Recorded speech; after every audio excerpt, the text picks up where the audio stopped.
Hello good morning students. Last lecture में बेटा हमने डिस्टिलेशन एंड फ्रैक्शनल डिस्टिलेशन और क्रिस्टलाइजेशन का मतलब समझा था।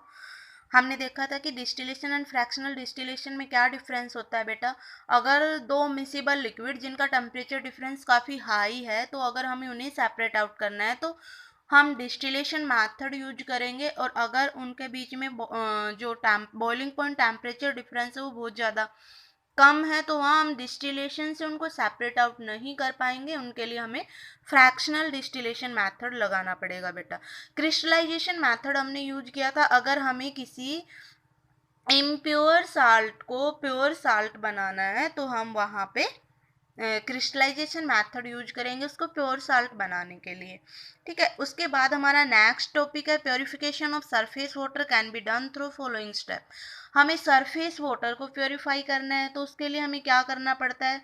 सैंडिमेंटेशन, लोडिंग, फिल्ट्रेशन एंड क्लोरिनेशन, ये स्टेप हमें करने पड़ेंगे अगर हमें सरफेस वाटर को प्योरीफाई करना है। तो सैंडिमेंटेशन का मतलब क्या होता है कि जैसे कि पानी के अंदर मान लीजिए कुछ ऐसी इम्प्योरिटीज हैं जो इनसोल्यूबल इन नेचर है।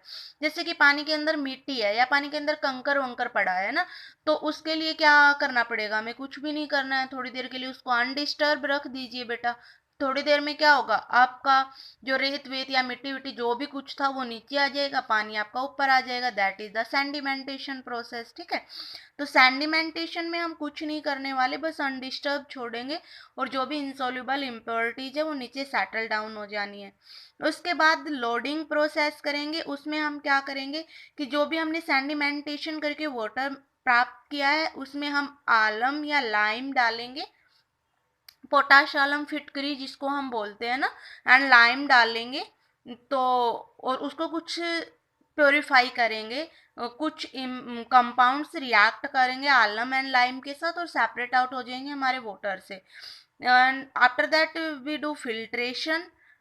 In filtration some more impurities which are insoluble in nature can also separate it out with the help of filtration. After that we going through chlorination process. Chlorination process में हम क्या करते हैं बेटा, chlorine उसमें डालते हैं और जितने भी उसमें बैक्टीरिया जर्म वगैरह हैं वो सारे मर जाएंगे क्लोरीनेशन करने के बाद, और हमारा जो वाटर हमें मिलेगा वो ड्रिंकेबल मिल जाएगा। मतलब हम उनको ड्रिंक कर सकते हैं, अब हम उनको पी सकते हैं, ऐसा वाटर हमें मिल जाएगा।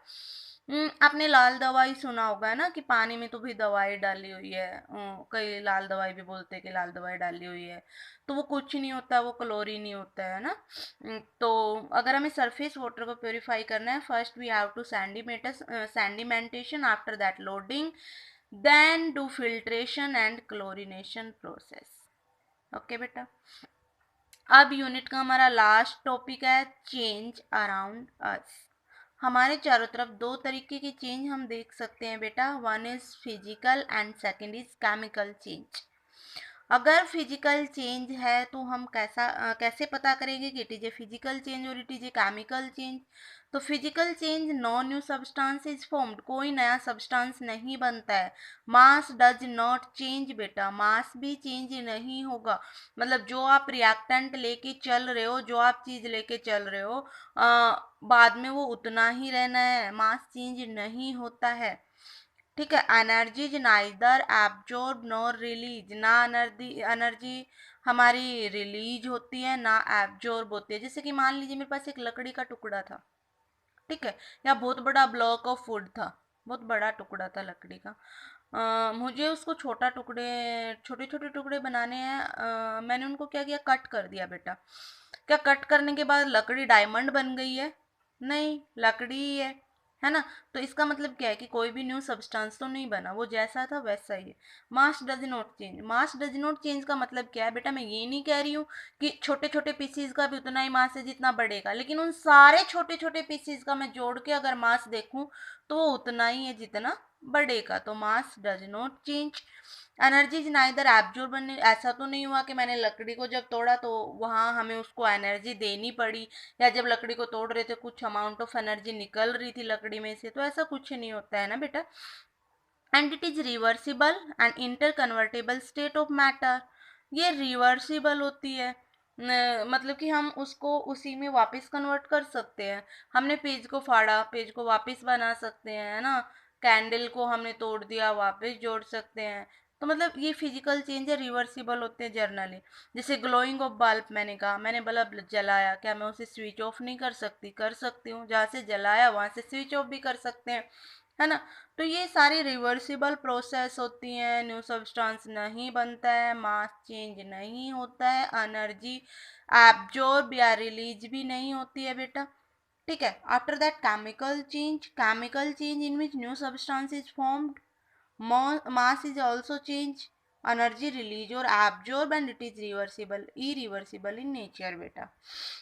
मान लीजिए मैंने एक पेपर लिया और उसको मैंने फाड़ दिया बेटा। जब हम पेपर को फाड़ रहे हैं तो क्या हम उसे जोड़ नहीं सकते? बिल्कुल जोड़ सकते हैं ना। टेप वेप लगा के हम उसको वैसे ही जोड़ सकते हैं।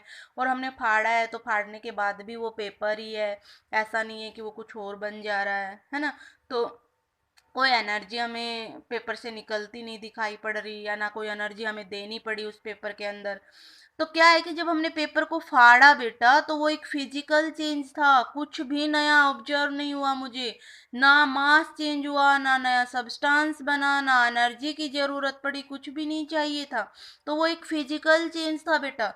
और वहीं मैंने पेपर को जला दिया। अब आप पेपर को जलाओगे तो क्या पेपर ही बनेगा? नहीं, ऐश बन जाएगा, है ना। पेपर का ऐश बन जाएगा। नया सब्सटेंस बना, एनर्जी रिलीज होती है, धुआं निकलता दिखाई पड़ता है ना, स्मोक रिलीज हुआ हमें दिखाई पड़ रहा है। और आप पेपर को जला रहे हो तो आप भी तो हीट दे रहे हो ना, टेम्परेचर दे रहे हो बेटा। ऐसे तो पेपर जल गया नहीं होगा कि आपने ताली बजाई, ले पेपर जल गया, है ना। आपको क्या करना पड़ा? हीट देनी पड़ी ना उसे पहले। तो एनर्जी रिलीज एंड एब्जॉर्ब भी हुआ है बेटा। और इरिवर्सिबल तो है ही है। ऐसा तो है नहीं कि पेपर को आपने जला दिया और अभी आपने चुटकी बजाई फिर से बन गया पेपर, है ना। तो ऐसा तो पॉसिबल नहीं है, तो वो इरिवर्सिबल भी होता है। तो हमारा केमिकल चीज, किसी भी रिबन विबन को मैंने जलाया, ऐश बन गया। After that we can be reverse this process, energy is absorb and release, mass is also change, new substance is also form. So it is a chemical change बेटा। And paper को जलाना, candle को जलाना, ये सब का सब क्या है? केमिकल चेंज है। मेटल रिएक्ट विद एसिड, जब हम किसी मेटल को एसिड के साथ रिएक्ट करते हैं बेटा, तो हाइड्रोजन गैस रिलीज होती है। अब हाइड्रोजन गैस रिलीज हुई है तो ये भी कैसी प्रोसेस हो गई है बेटा? हमारी केमिकल प्रोसेस हो गई है, केमिकल चेंज हो गया है। ठीक है। तो ये याद रखना, केमिकल में नया सब्सटेंस बनता है, एनर्जी रिलीज एंड एब्जॉर्ब होती है, इरिवर्सिबल होती है। लेकिन फिजिकल में ऐसा कुछ नहीं होता, कोई नया सब्सटेंस फॉर्म नहीं होता है बेटा। हमारा चैप्टर खत्म हो गया है अभी।